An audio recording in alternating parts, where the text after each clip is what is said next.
You ever look out your window, cup of coffee in hand, sun just barely rising, and think, well, today's got to be better than yesterday, right?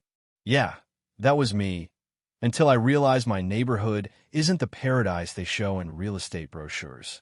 No, around here, we don't have a homeowners association, we've got a throne room. And sitting right at the top is Karen, wielding a clipboard and a megaphone like she's some kind of discount queen. Welcome to my life. Front row seat to the Karen circus. Monday through Sunday. No intermission, no refunds, popcorn not included. I'm not kidding. This woman patrols the sidewalks like a mall cop who didn't make it past the first round of interviews. She's out there, rain or shine, measuring lawn heights with her little ruler, peeking in trash cans, scribbling notes like she's building her own FBI database of who didn't pull their bins in by 9:01 a.m. The kids call her the warden. Delivery guys hit the brakes at the stop sign, whisper a prayer, and hope to God she isn't on patrol that morning. And if you're a visitor, oh, you'll get stopped at the curb, questioned like you're crossing a hostile border, just for daring to exist on her block. And me? Lucky me. My house is right across from hers. Every day, I get to watch her reign like she's queen of suburbia, clipboard clutched to her chest, eyes narrowed at my every move. Honestly, sometimes I think she just spins a wheel labeled future victims, and my address keeps popping up. At first, it was small stuff. She'd knock on my door, complain about my porch light being too bright for the wildlife, or say my music was a little too upbeat for the neighborhood. Apparently, my truck was too manly for her taste, which, what does that even mean? I try to brush it off. I work hard, I pay my taxes, and I'll be damned if some glorified neighborhood home monitor tells me I'm laughing too loud in my own living room. But of course, Karen wasn't content with just me. Nope. She set her sights on John, our mailman. Now, John's the kind of guy you can't help but like. Mid-30s, big laugh, always cracking a joke about the bills so you don't cry when you open them. Just a regular dude making his rounds. We trade a couple of jokes, maybe talk about football, nothing crazy.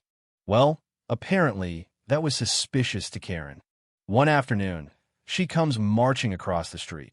Heels clicking like she's off to war, face all scrunched up like she just bit into a lemon, stand in my driveway, and announces, with a dramatic flair that would make Shakespeare proud, that John isn't just delivering mail, he's delivering drugs. To me, hidden in envelopes and Amazon boxes. She claims she has evidence, but funny enough, never once produces a scrap of it. You ever try to argue with a person who's convinced they're the only thing standing between civilization and chaos? Yeah, it's like wrestling a greased pig. The very next morning, I'm sitting on my porch, try to enjoy a quiet cup of coffee, when Karen struts up to my mailbox like she owns not just the sidewalk, but the air I'm breathing. She taps the lid, gives me this look like she's about to save the whole world, and says she'll be inspecting my mailbox every day to make sure John isn't smuggling contraband under the cover of government envelopes. I nearly choke. I swear, even the birds stopped singing just to hear what she's going to do next. It was like she thought she'd been deputized by the Department of Imaginary Justice.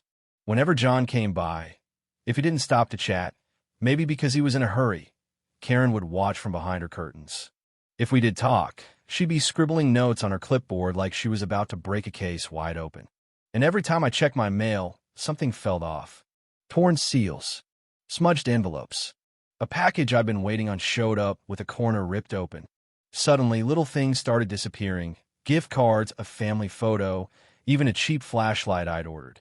Now, I'm no Sherlock Holmes, but it didn't take a genius to figure out who was going through my stuff. Karen was digging through my mail like she was searching for pirate gold, and just happened to be the world's angriest pirate. I tried to report it to the HOA board. Well, what passes for a board around here? But they just shrugged and muttered something about not wanting to get involved. Truth is, they were scared of her. Even John, bless his heart, kept apologizing, thinking maybe his delivery style was attracting trouble. I told him, man, this isn't your fault. Karen just likes to play detective, and apparently my mailbox is the new crime scene. But every day, with every ripped envelope and missing item, my patience wore thinner and thinner. So I did what any fed-up, slightly crafty homeowner would do. I started looking for a solution Karen would never see coming. I spent a few late nights scrolling through DIY forums and those weird corners of YouTube where the video quality is shaky and everyone has a solution for keeping raccoons out of your trash. And I found it. A harmless little deterrent circuit. Nothing dangerous, just enough juice to give a zap about as strong as static electricity. Annoying but safe. I ordered the parts and practiced putting it together in my garage until I could set it up blindfolded. The next step was timing. I needed the perfect moment. No John, no extra eyes, just Karen and her overwhelming curiosity. One afternoon, John drops off the mail, nods at me, heads off to the next house. I leave everything exactly as he left it. Didn't touch a thing. I knew Karen couldn't resist. It's like putting a slice of cake in front of someone on a diet. Eventually, they're going to take a bite. So I'm out there pretending to water the plants, glancing over my shoulder, waiting. The second John's truck rounds a corner, I slip over and flick a tiny switch I'd hidden behind one of my porch decorations. Mailbox is armed. Not to injure, just to make a point. Karen bursts out of her house like there's a 2-alarm fire, eyes locked on my mailbox. She hustles over, shoulders back, hips swinging with that saving the world energy, and grabs the lid. I'll never forget the sound she made, somewhere between a shriek and a squawk when a zap hit.